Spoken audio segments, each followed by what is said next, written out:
Kirby and the Forgotten Land plus Star-Crossed World doesn't just expand the original game's gameplay with new levels, transformations and discoveries, it also deepens the ever-evolving lore with new mysteries, subtle implications, and even minor clarifications like the Beast Pack's surprisingly acceptable Google reviews. For many players, Star-Crossed World's lore didn't leave the impact they had hoped for, leading to the belief that there are no major revelations besides the new final boss. And while that might be true for the ending itself, the DLC may be one of the best examples of subtle storytelling, hinting at an incredibly buried narrative that many players never fully realized. We have always had a general idea of what happened to the vanished civilization of the Forgotten Land, but few could have guessed it would all tie back to an inconspicuous character we don't even know the appearance of. It's likely we may never fully uncover the true origin, but even casual players must have noticed the increased focus on what is likely the Forgotten Land's most important unknown character, the singer of the game's title song Neichel. Neichel is an in-universe fictional diva who apparently lived during the Ancient Era, long before the events of the Forgotten Land. According to the game's director, Neichel is a pseudonym, which means nature and fresh greenery in the language of her culture. If you have interacted with the community since the Forgotten Land's release, you might have occasionally encountered that name. You may know she sang the opening and credits song, but never actually truly understood who this character is or what role she played.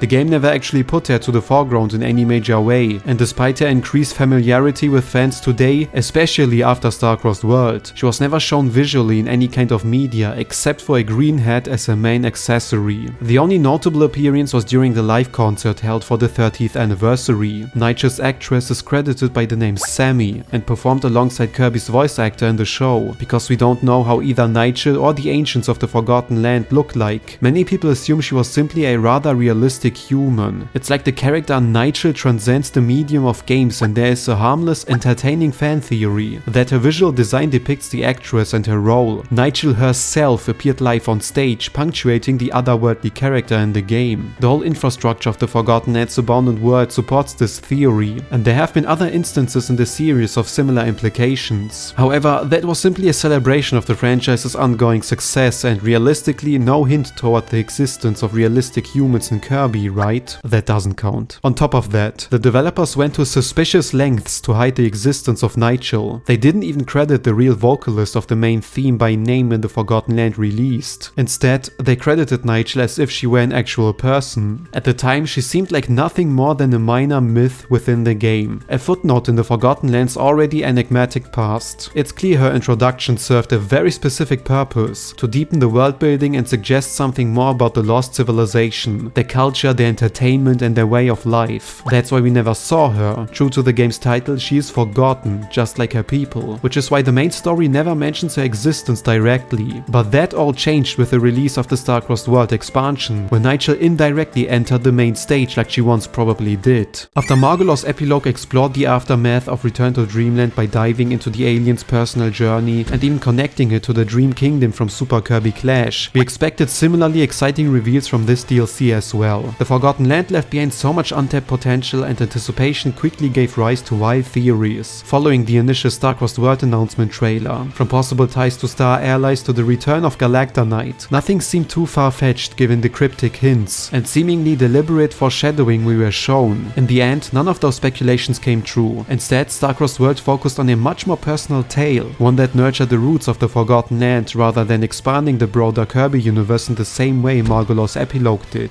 In traditional Kirby fashion, the most essential clues aren't delivered through regular gameplay but trophy descriptions. And while Star-Crossed World does mark the first time we see direct in-game references to Neichel, you still need to read specific explanations to fully understand her significance. One of the Forgotten Land's biggest lingering mysteries has always been the departure of the lost civilization into a land of dreams. This wasn't just buried background lore, Leongar directly referenced it during a speech before the climax. But the reason behind the mass exodus was never fully clear. Was it a search for a more hospitable world? Was the Forgotten Land slowly dying? One plausible theory was that the civilization, having captured Alphalis, simply became curious and wanted to explore the universe using their newfound warp technology. The game itself implies they wanted to escape the potential danger of Alphalis himself. Even so, there was never a definitive answer. What once seemed like a story of scientific risk is now revealed to be one of plain desperation. A last-ditch effort to escape the inevitable. 4 trophies in particular help to frame the narrative and tell us the true full story of the Forgotten Land.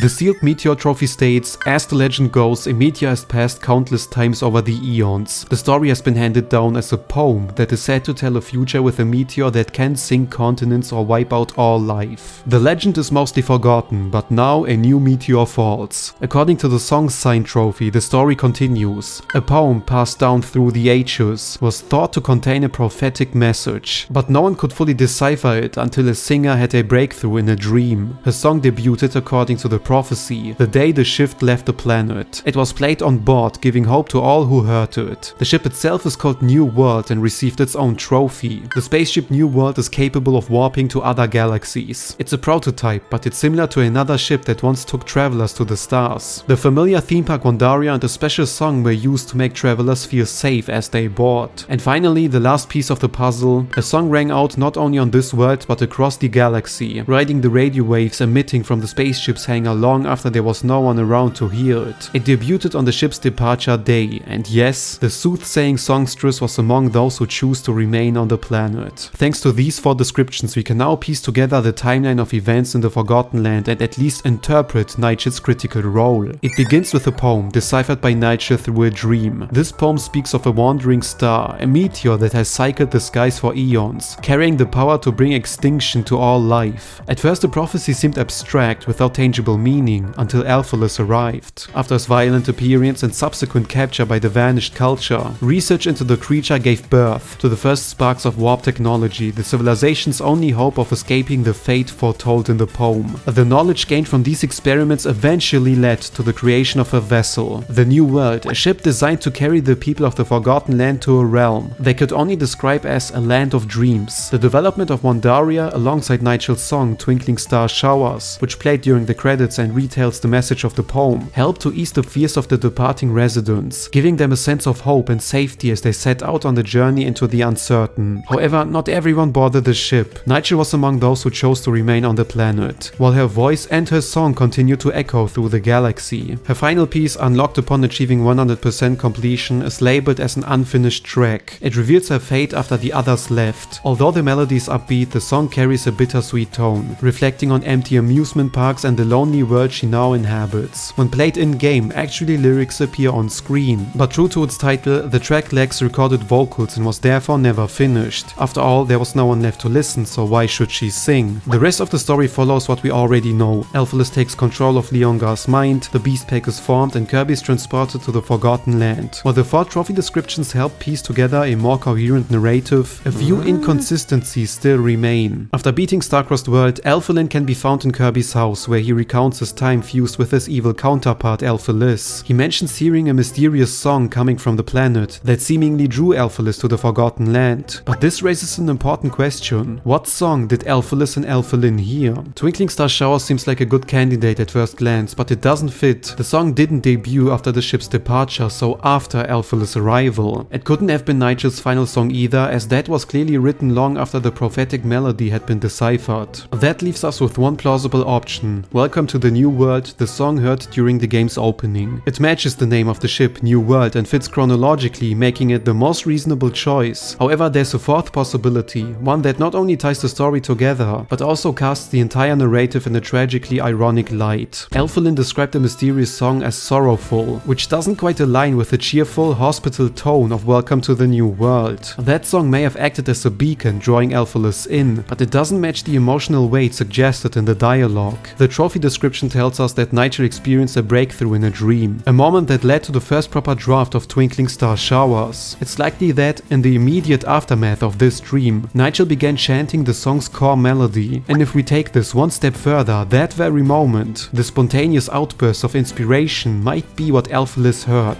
It was this melancholic melody that drew Alphalis to the Forgotten Land in the first place, and in doing so, it became the catalyst of everything that followed. The capture of Alphalis, the rise of warp technology, the creation of Alphalin and Forgo, the forced departure of the ancient civilization, Alphalis' eventual defeat at Kirby's hand, and ultimately, the arrival of Meteor and Alphalis, whose entire purpose was to find his lost brother. Had Neichel never dreamed, had she never chanted or unraveled the ancient poem's message, Alphalis might have never come, the civilization might have never fallen, and the prophecy might have never come true. Meteor and Alphalis would have never been drawn to the Forgotten Land in the first place. The warp technology, once thought to be a lucky chance to escape, was in truth born born from necessity, a desperate response to a calamity triggered by curiosity. In trying to shed light on the past, Neichel unknowingly ensured the very future the poem warned of. By seeking to unravel a mysterious piece of poetry, Neichel did not only seal her own fate to be forgotten alongside her world, but made the ultimate self-fulfilling prophecy about the meteor come true. Depending on how much you want to believe of this interpretation, the distant consequences of those events are even more severe. People argue the Forgotten Ends ancient people traveled to Alcandra from Return to Dreamland, and the spaceship New World functioned as a prototype for the lore star Qatar. The very same ancients would go on to construct the Clockwork Stars, setting the stage for games like Return to Dreamland, Superstar and Planet Robobot. Nigel's hidden backstory also helps to explain the heavy space theming of Wondaria, and the mysterious remnants found in the deep underground before the final battle against Meteor and Alpha Liz. It's daunting to consider the impact Neichel may have on the series, a rather unknown character especially to casual fans with no proper visual design, yet potentially one of the most influential figure in Kirby. And this in many ways is the essence of why Kirby lore has captivated so many players. Details we believed were set in stone or thought would never be expanded upon are suddenly twisted into a new light. Hints we never give weight to are reframed in an entirely new context, reimagining cheerful set pieces as backdrops for quiet tragedies. Events we thought were resolved are exposed as fragments of a far deeper story. It clashes beautifully with the series' lighthearted aesthetic. It never hinders casual fans from enjoying the gameplay, but it rewards curious players with something richer. As a result, it makes even the most overlooked titles look important again, at least narratively, by weaving them into a universe that's far more interconnected than it first appears. Star-Crossed World didn't expand Forgotten Lands lore by directly connecting it to other titles, but instead deepened it by exploring a character we may never properly see, making Neichel arguably the most important unknown character in the entire series. And if they decide one day to reveal not only her kind but visual design as well, and it turns out to be a realistic human-inspired being, I hope they doesn't pull an NME salesman guy at us and reveal this.